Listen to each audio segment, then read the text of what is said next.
Mesdames et messieurs, bonsoir à tous. Bienvenue dans votre émission hebdomadaire Entrepreneus. Comme vous le savez, nous suivons de très près l'évolution de la situation économique en Guadeloupe due au Covid-19 et nous vous tenons informés au maximum afin que vous sachiez quelles sont les démarches à faire, quelles sont les démarches que vous avez faites, quelle est la conséquence de ces démarches, quand est-ce que vous allez pouvoir percevoir les indemnités et savoir quelles sont les choses qui vont rester à faire pour la situation à venir, car nous sommes encore en train d'essayer de débattre. Nos entreprises sont en train d'essayer encore de se débattre pour se sortir le plus rapidement possible de cette crise économique et financière. Donc avec nous, comme tous les lundis et comme souvent le jeudi d'ailleurs, Monsieur Willy Ramsamy, directeur du développement économique de la Chambre des métiers et de l'artisanat de la région Guadeloupe. Et aujourd'hui, nous allons avoir une intervention particulière de Monsieur Ludovic de Gaillande, qui est directeur adjoint de la Diète et qui va nous expliquer un petit peu quels sont les dispositifs là qui concernent le chômage partiel. La semaine dernière, nous vous avons redonné les chiffres, donc ça arrive, c'est en train de se faire, c'est en cours. Donc Monsieur de Gaillande va pouvoir nous expliquer tout ça. Donc ma première question s'adresse à vous, Monsieur de Gaillande. Donc déjà, bonsoir et merci de cette intervention dans notre émission. Donc, quels sont les chiffres en euros? Quel est le pourcentage d'entreprises qui ont déjà perçu les fameuses indemnités, s'il vous plaît? Bonsoir, bonsoir à tous, bonsoir aux auditeurs et aux spectateurs. Alors, tout d'abord, pour donner une idée de l'évolution des chiffres, nous avons fait un communiqué de presse le 16, le premier, et nous en avons refait un aujourd'hui, qui est diffusé là depuis très peu, ce jour. Le 16, les chiffres étaient en termes de paiement, de mise en paiement, de 4,2 millions. Aujourd'hui, c'est 11,2 millions. Donc, on voit qu'il y a 7 millions de plus qui ont été mis en paiement dans cette période-là, entre le 16 et le 24. Il y avait 1876 entreprises bénéficiaires. Aujourd'hui, nous sommes à 4925 entreprises bénéficiaires. Donc ça, c'est la première chose. On voit que les chiffres évoluent rapidement, sont assez massifs. Donc ça, c'est pour expliquer que c'est fluide dorénavant. Nous assurons tous les jours des validations. Donc à part les demandes qui seraient erronées, ça arrive, nous validons toutes les demandes tous les jours. Donc c'est fait en 24 heures. Et par ailleurs, l'ASP dorénavant, depuis à peu près maintenant 3 semaines, enfin depuis début avril, arrive à faire un système de paiement tous les jours, de traiter tous les jours les paiements, alors que dans l'ancien système, c'était une fois par semaine. Donc on a gagné facilement 5 à 7 jours de délai sur les mises en paiement. Ça, c'est les validations de notre part. Ensuite, une fois que nous avons validé, le chef d'entreprise peut voir sur le site l'évolution de validation, la demande de mise en paiement et le paiement effectué. Quand c'est marqué paiement effectué, normalement c'est au bout de 2 jours, maximum 3. Paiement effectué, ça veut dire que l'argent est parti à la Banque de France et que la Banque de France le transmet aux banques qui le transmettent aux entreprises. Donc on a un délai, on va dire, de minimum 5 jours à la date à laquelle nous avons fait la validation et la date à laquelle c'est sur le compte de l'entreprise. Ça peut être un peu plus quand il y a des week-ends, des jours fériés par exemple, mais normalement c'est un délai de 5 jours incompressible que l'on peut avoir à la date de validation par la Diète, qui encore une fois se fait sous 24 heures, quand la demande est bien réalisée. Alors vous me demandiez en termes de pourcentage, donc justement dans le communiqué de presse que j'ai fait aujourd'hui, j'ai précisé des pourcentages. On voit qu'aujourd'hui 89% des demandes d'indemnisation que nous avons reçues sont payées, et celles de vendredi seront payées à 100%, celles entre vendredi et dimanche seront payées à 100% ce soir, et celles qui ont été déposées aujourd'hui seront payées, en tout cas seront validées, excusez-moi du terme, seront validées à 100% d'ici demain soir. Donc c'est assez fluide. En revanche, on n'a que 65% des entreprises autorisées qui ont fait une demande d'indemnisation. Ce qui veut dire que 35% des entreprises autorisées ne nous ont pas encore transmis leur demande d'indemnisation. Nous avons tout à fait conscience que beaucoup d'entreprises passent par leur expert comptable, et du coup, le boulot d'étranglement peut se retrouver évidemment chez les experts comptables. Quand ils ont des centaines d'entreprises à traiter, c'est compliqué dans un délai court. Donc ça, c'est pas évident. Donc aujourd'hui, sur la partie indemnisation, donc paiement, moi, je considère que c'est très fluide. Il peut y avoir des blocages informatiques qu'on ne connaît pas. Donc moi, toutes les entreprises que j'ai, heureusement, vous avez vu le nombre, hein, je ne les ai pas toutes au téléphone, heureusement, il y a plus de 5000 et à peu près 8000 dorénavant autorisées. Mais celles que je réussis à avoir au téléphone, à chaque fois, je leur dis en combien de temps ça s'est fait. Et effectivement, je retrouve des chiffres entre 5 et 8 jours pour la grosse majorité. Quelques-uns des fois m'expriment, disent non, moi j'ai fait plus d'une semaine, j'attends toujours.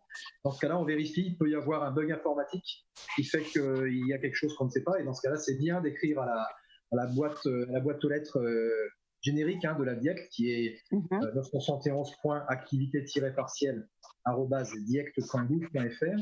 C'est bien d'écrire à cette boîte aux lettres de manière à ce qu'on identifie tout de suite qu'il y a une difficulté qu'on ne peut pas voir, nous, sur notre interface de l'application.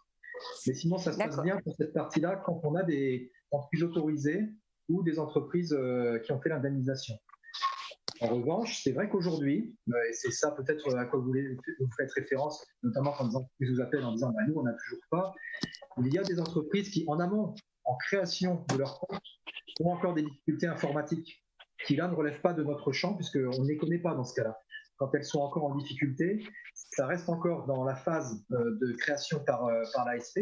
Normalement, c'est une création automatique, mais ça veut dire qu'il y a un problème informatique. Il y en a eu énormément au tout début. Il y en a très très peu maintenant. La semaine dernière, j'ai quand même envoyé à l'ASP en 10 jours 300 dossiers. Ils ont traité ces 300 dossiers. La quasi-totalité sont notamment dorénavant décoincés, mais il y en a encore qui posent des difficultés purement techniques. Donc oui, il peut encore y avoir des entreprises qui ne peuvent pas faire leur demande d'autorisation. Et auquel cas, eh bien nous, on ne peut pas les voir, ces dossiers-là, et on ne peut pas les traiter dans les 48 heures pour l'autorisation et dans les 24 heures pour l'indemnisation. Et ça, à mon avis, il y en a de moins en moins, heureusement, mais tous les jours, nous en recevons. Ça, c'est vrai que cette phase-là qui nous échappe, je pense qu'elle est en phase de résorption complète dans les jours qui viennent. Mais vraisemblablement, il y a encore des cas, on en reçoit encore un petit peu tous les jours, mais à une époque, c'était plusieurs centaines par jour, maintenant c'est en dizaines. On pense que ça va beaucoup mieux. D'accord. Donc, pour le temps qui reste pour celles qui n'ont pas encore été payées, donc ça dépend du niveau auquel leur dossier est resté bloqué. Donc là, on va peut-être les rediriger vers les chambres consulaires pour pouvoir être accompagnés, pour pouvoir savoir à quel niveau ça passe pas. C'est sur la partie blocage. Si le blocage est purement informatique, ce ne sont pas les chambres qui pourront aider. C'est uniquement l'ASP, l'agence de paiement, qui a en charge tout l'outil informatique. Il y a un support informatique quand on est sur l'application. C'est marqué en gros à la page d'ouverture « Besoin d'aide ». Ce bouton « Besoin d'aide » permet d'envoyer un mail, c'est ce qui est préférable, ou alors d'appeler le service support si on veut l'avoir par téléphone. On appelle le matin pour l'avoir l'après-midi. Enfin, eux, c'est l'après-midi. Si on appelle l'après-midi, c'est un peu tardif. Et donc, il y a un service support spécialisé quand c'est un problème informatique au niveau de la création du compte. Là, ni les chambres consulaires, ni la DIECT ne peut résoudre le problème. Moi, j'ai envoyé à tout le monde, à tous les partenaires, aussi bien consulaires que fédérations professionnelles, etc., un tableau dans lequel on peut recenser les entreprises déjà qui continuent à être bloquées, qui écriraient ou qui appelleraient. Et ça, moi, je fais un transfert à l'ASP de manière à ce que ce soit traité de manière personnalisée, au-delà des traitements qui se font au niveau national dans les 48 heures. Si dans les 48 heures, c'est pas résolu par le niveau national, on essaye de prendre la main autant que possible au niveau local pour pouvoir apporter une réponse personnalisée. Si maintenant le problème n'est pas informatique, il est d'un autre ordre, dans ce cas-là, je ne sais pas de quel ordre il est, mais il est préférable, encore une fois, d'écrire à la boîte aux lettres activité partielle de la DIECT, parce que là, on fait des réponses, soit des réponses standards quand il y a beaucoup de questions qui sont à peu près les mêmes, c'est souvent les mêmes problèmes qui reviennent, mais il peut y avoir des problèmes spécifiques auxquels on répond en se concertant entre nous, parce qu'il y a des sujets, on ne sait pas, on est devant la nouveauté de la difficulté, on essaie de le résoudre par nous-mêmes en discutant entre connaisseurs, mais souvent aujourd'hui, quand il y a des blocages, ce sont plutôt des blocages un petit peu compliqués, parce que sinon la plupart ne le sont plus. Et pour information, entre aujourd'hui et demain, nous allons envoyer à l'ensemble des entreprises, c'est aujourd'hui, comme je vous l'ai dit, on est à toutes 7500 entreprises autorisées, à l'ensemble de ces entreprises, nous allons envoyer un message qui réexplique comment faire la demande d'indemnisation, D'indemnisation, oui. quel type de blocage il y a et comment les résoudre, et qui rappelle la réglementation et les dernières nouveautés. Il y a eu 2 ordonnances importantes. L'ordonnance du 27 mars qui a complètement changé le système avec une prise en charge en totalité par l'État à 100% du coût des indemnités, et une ordonnance le 22 avril, donc toute récente, de la semaine dernière, qui elle est venue adapter certaines avancées favorables aux entreprises sur certains points qui étaient bloqués. Donc ces éléments-là, je les récapitule dans le courrier que nous allons envoyer aujourd'hui et demain, de manière à ce que les entreprises, dans leur demande d'indemnisation, surtout pour celle du mois d'avril, parce que celle du mois de mars, vous voyez, on est encore qu'à la moitié de paiement et 65% de déposés, il y en a encore 35%. Mais celle du mois d'avril, ça y est, elles vont arriver là, cette fin de semaine, on va partir, et nous, dès lundi de la semaine prochaine, on va commencer les validations des demandes du mois d'avril. Alors, est-ce que les... Allez-y. Non, vous écoutez. Alors justement, d'où la question aujourd'hui, puisque nous sommes déjà en fin de mois, donc les employeurs doivent payer leurs employés là incessamment sous peu. Il y en a qui ont déjà commencé à faire partir certains paiements, puisqu'il y a des entreprises qui payent en fin de mois. Est-ce que s'ils n'ont pas encore eu leur indemnisation là pour le mois de mars, ils vont recevoir les 2 indemnisations en même temps, ou est-ce qu'ils doivent vraiment valider la deuxième procédure pour faire la demande d'indemnisation et expliquer combien d'argent ils ont dû débloquer pour le mois d'avril? Comment ça va se passer? Voilà. Donc il faut bien, ils peuvent très bien faire les 2 demandes simultanément, je veux dire dans la même journée. D'accord. C'est pas en faire 2 mois ensemble, c'est chaque mois qui fait l'objet d'une demande d'indemnisation. Mais pour ceux qui n'auraient pas encore fait celle de mois de mars, les 35% que je vous évoquais, oui, ils peuvent aujourd'hui, d'ici ce soir, ils peuvent très bien faire celle du mois de mars, dans la foulée, celle du mois d'avril. Enfin, celle du mois d'avril, ils peuvent la préparer, parce que de toute façon, il faudra bien l'envoyer en fin de mois. C'est en mois échu, on regarde. Jusqu'à jeudi, on a la possibilité de mettre ou pas un salarié en activité partielle. On a la chance que certaines entreprises aient commencé à reprendre, donc tant mieux. On a des entreprises qui nous demandent que pour quelques salariés ou que pour quelques heures de l'activité partielle, et pas pour l'ensemble de l'entreprise totalement fermée. Quand je vous dis les 7500, c'est pas 7500 entreprises fermées et 47 000 salariés qui ne travaillent pas, heureusement. C'est 47 000 salariés concernés, mais pour certains, ça peut être une demi-journée par semaine, par exemple. Une journée par semaine. Donc c'est très variable en fonction des entreprises. Et franchement, à 80%, malheureusement, c'est de l'inactivité, on le sait. Oui. Et aujourd'hui, il y a des entreprises qui commencent à reprendre, y compris dans le BTP ou dans d'autres secteurs. Et d'ici le déconfinement, il va encore y avoir de nouvelles entreprises qui vont à nouveau reprendre. On le voit sur la route, comme moi, vous constatez qu'il y a de plus en plus de personnes sur la route. Donc, petit à petit, certaines entreprises reprennent, et tant mieux. Elles ont cette capacité de mettre en sécurité leurs salariés et les clients ou leurs partenaires. Donc, c'est une bonne chose.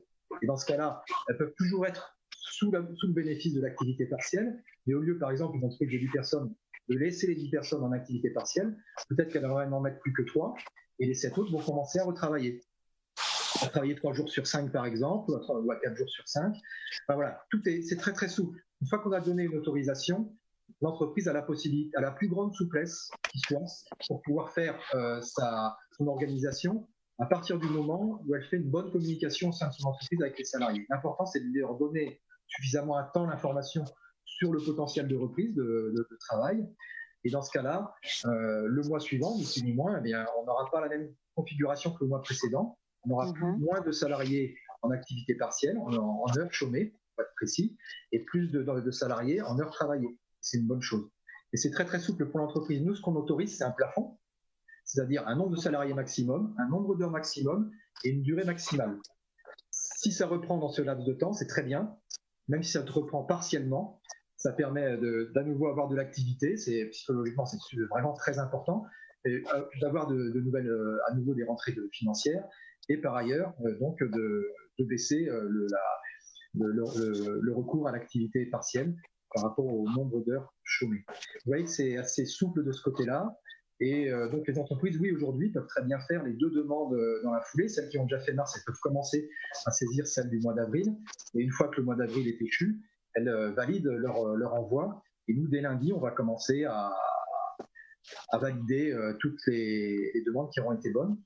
C'est pour ça que j'envoie un courrier aujourd'hui aussi. C'est avant que soit valider et envoyer les demandes d'indemnisation, de manière à ce que les entreprises prennent le temps de bien relire les consignes. Souvent, c'est parce qu'on a tendance à lire un peu vite les consignes, on fait tous comme ça, surtout en période aussi difficile que celle-là, où il y a beaucoup de stress qui se rajoute à la difficulté de lecture de documents qui sont administratifs. Tout le monde n'aime pas ça, j'ai bien conscience. Donc, on a envoyé ce document de manière à ce que ça facilite la lecture. On envoie un petit document qui permet de comprendre si on a fait une erreur, comment on corrige cette erreur. Voilà, tout ça va permettre, j'espère, aux entreprises d'être plus autonomes dans la formulation de leurs demandes et surtout de permettre que les demandes soient bonnes du premier coup. Ce qui fait que dans ce cas-là, on va aller plus vite pour l'indemnisation. On n'aura pas à valider pour recommencer et renvoyer ensuite. D'accord, donc le plus difficile était la première mise à l'étrier, on va dire. Maintenant que c'est fait, tout va être beaucoup plus fluide et normalement, tout le monde ne devrait pas tarder à être payé, à percevoir ses indemnités. Voilà. Ce que l'on mentionne aussi dans le courrier, ce qu'on a l'habitude de dire aux entreprises, c'est qu'il faut très rapidement présenter la décision d'autorisation de la DIECT au banquier, parce que déjà, ça le rassure sur le fait qu'il y a une prise en charge, parce que l'État assurera les prises en charge, il n'y a pas de problème. Et deuxièmement, sur la demande d'indemnisation, il faut aussi qu'ils présentent la demande d'indemnisation. Si nous, aujourd'hui, on a validé une demande d'indemnisation, ils peuvent tout de suite la présenter au banquier pour lui dire « Je sais que je ne vais être payé que dans 5 jours, en plus il y a un jour férié, alors ça arrive de faire 7 jours, je ne sais pas trop, ça arrive de être que lundi prochain ou mardi prochain, même si on a validé aujourd'hui. » Donc ça, c'est au banquier de faire l'avance de trésorerie, sachant que cette allocation va tomber à partir du moment où on l'a validée, elle tombe. C'est juste un circuit qui va devoir se mettre en place. Donc ça, si on peut gagner 5 jours sur le paiement des salariés, c'est très très important, parce que ça va permettre d'être dans les clous du paiement de la fin de mois. D'accord. Et autre question, je sais que vous êtes très pris, mais je vous pose rapidement en 2 mots, si vous pouviez répondre. Alors, beaucoup d'entreprises ont fermé. Or, après, le gouvernement leur a dit qu'ils n'avaient pas fermé et qu'eux devaient retravailler. Est-ce que vous savez si ces entreprises-là, vont quand même percevoir une indemnité pour la semaine, par exemple, auquel elles ne savaient pas qu'elles pouvaient rester ouvertes, et pour la semaine qu'elles ont fermée avant de reprendre leurs activités, même partiellement? Est-ce que vous avez une réponse pour ça? Alors, parce que normalement, elles sont pas censées être validées. Il y a plusieurs cas de figure pour une entreprise. Effectivement, il y a des entreprises qui ont cru qu'elles devaient fermer. Je connais, qui ont cru qu'elles devaient fermer, elles ont fermé. La majorité du temps, même quand on n'avait pas obligation de fermer, soit carrément fermer l'établissement, soit de le fermer au public, ce qui revient au même en termes de chiffre d'affaires, certaines entreprises ont tenté d'y rester ouvertes. La fréquentation de leur commerce ou de leur établissement était telle qu'ils n'ont tenu que 10 jours, 15 jours. Et ils ont fait une demande, même s'ils n'étaient pas obligés de fermer, ils ont fait une demande simplement parce qu'il n'y avait plus de chiffre d'affaires, il n'y avait plus d'activité. Ils ne pouvaient plus présenter d'activité et de travail à leurs salariés. Et plus ils restaient en ouverture et en activité, plus ça leur coûtait. Donc ils ont fait des demandes avec une semaine, 10 jours ou 15 jours d'écart. Et nous, le motif, c'est pas obligé de fermer. Le motif, ça a été plus d'activité, j'ai plus de clients. Mon donneur d'ordre, qu'il soit une entreprise, qu'il soit une administration ou qu'il soit un client direct, un usager direct, j'en avais plus. Donc c'est ça le motif. Ça peut être aussi, je n'avais plus de mes approvisionnements étaient bloqués. Ça peut être certains de mes salariés ne pouvaient plus venir parce que les transports en commun étaient défaillants ou en tout cas étaient fermés pour partir. Enfin, on a eu plusieurs cas comme ça. Tout ce qui s'explique de manière tout à fait objective, nous, on l'a pris, même sans qu'il y ait obligation de fermeture. Donc, celles qui se sont trompées, je ne vais pas m'avancer à la place du gouvernement parce que je n'ai pas de... Oui, parce que la ministre parle beaucoup de contrôle en ce moment. Oui, on fera des contrôles, tout à fait. On va rentrer dans une phase de contrôle très prochainement. Aujourd'hui, ce n'était pas du tout notre sujet. Et les sanctions sont lourdes. Notre sujet jusqu'ici, c'était mettre de la trésorerie le plus rapidement possible. Oui, pour les entreprises. Il y a eu un système d'accord tacite en plus, à l'époque où mon service n'était pas au complet. Parce que moi, comme les entreprises, malheureusement, mes collègues ont mis pour certains 1 mois à avoir leur code pour pouvoir traiter les dossiers d'entreprise. Voilà. Moi aussi, mon équipe, que j'ai passé de 3 personnes qui faisaient 10% de leur temps là-dessus à 15 personnes quasiment à temps plein, elle a mis 3 à 4 semaines à se constituer. Donc c'est vrai qu'au tout début, il y avait beaucoup d'accords tacites sans qu'on ait le temps de regarder les dossiers. Donc, vraisemblablement, il y a des dossiers qui sont peut-être passés, et j'en ai constaté certains, sont peut-être passés sans que ce soit normal qu'ils aient eu l'activité partielle. On sera quand même très bienveillant. D'accord, c'est la question. Merci. Mais oui, on va faire des contrôles, c'est normal. On va avoir moins de dossiers nouveaux dans les semaines qui viennent et on va pouvoir se consacrer à du contrôle et regarder un petit peu sur tout ce qui est passé en tacite, dans quelles conditions ça s'est passé. Mais on sera très bienveillant là-dessus et tous les motifs de d'incapacité à travailler sont regardés de très près de manière à ce qu'on puisse faciliter cette prise en charge. On a bien conscience que de toute façon, la grosse majorité des entreprises, il n'y a malheureusement aucune exagération. Oui, effectivement. Voilà. Éventuellement, moi j'ai des entreprises qui me disent mais je peux faire du télétravail, mais je n'ai pas de travail à donner à mon salarié en télétravail. Je ne reçois plus de commandes, donc son travail c'est traiter des bons de commande, elle n'a plus rien à faire. Donc elle a travaillé pendant 15 jours le temps de traiter le stock. Aujourd'hui, il n'y a plus de stock et il n'y a plus de nouvelles demandes. Résultat, j'ai plus de travail. C'est tout à fait légitime, même si le télétravail est faisable. Vous voyez, tout ça, on va le regarder de près, avec encore une fois une grande bienveillance, parce que le contexte nécessite qu'on soit le plus ouvert possible là-dessus. Maintenant, oui, il peut y avoir eu des exagérations, des erreurs quelquefois qu'on corrigera, ou des exagérations, et ça, par exemple, un des sujets sur lesquels on va être quand même très rigoureux, c'est les entreprises qui contribuent à des activités d'intérêt vital pour la population. Là, je parle évidemment de l'eau, de la santé, de l'énergie, des télécommunications, autant de sujets sur lesquels des grosses entreprises ou des entreprises importantes, on peut ne pas être gros et important, donc très importantes dans la livraison, la distribution de ce service, ne peuvent pas se mettre en activité partielle massive au risque que ce service soit défaillant, soit de mauvaise qualité. Donc là, sur ces entreprises, on essaye d'être vigilant. Comme je vous l'ai dit, il y a eu beaucoup d'autorisations tacites. Peut-être que certaines sont passées dedans. Et là, on regarde de près et on leur dit « Ah mais non, mais vous vous rendez compte, comment faites-vous pour montrez-nous votre plan de continuité d'activité ?» Ces entreprises stratégiques ont un plan de continuité d'activité, c'est obligatoire. D'accord. C'est vital pour la population. Donc à partir de là, nous, on va regarder ça de près. Et si malheureusement, du fait de ces accords tacites, on est passé à côté de certaines entreprises, vous vous rendez compte, c'est 1500, c'est un petit peu lourd, on va les regarder dès que possible pour celles qui n'auraient pas vu, et on va leur demander de nous expliquer. Et si c'est quelques personnes en activité partielle sur 50, ça peut passer. Si c'est la majorité de l'effectif, évidemment, c'est un sujet qui pose problème et qu'on regardera de près et on essaiera de comprendre comment gérer ça, y compris rétroactivement avec l'entreprise. Mais normalement, on n'a pas ce type de cas. En tout cas, l'entreprise, elle sait qu'elle doit assurer un service public vital, encore une fois. Et donc, je ne suis pas trop inquiet là-dessus, mais oui, on sait qu'il y a des cas et on va aller regarder cela encore plus précisément.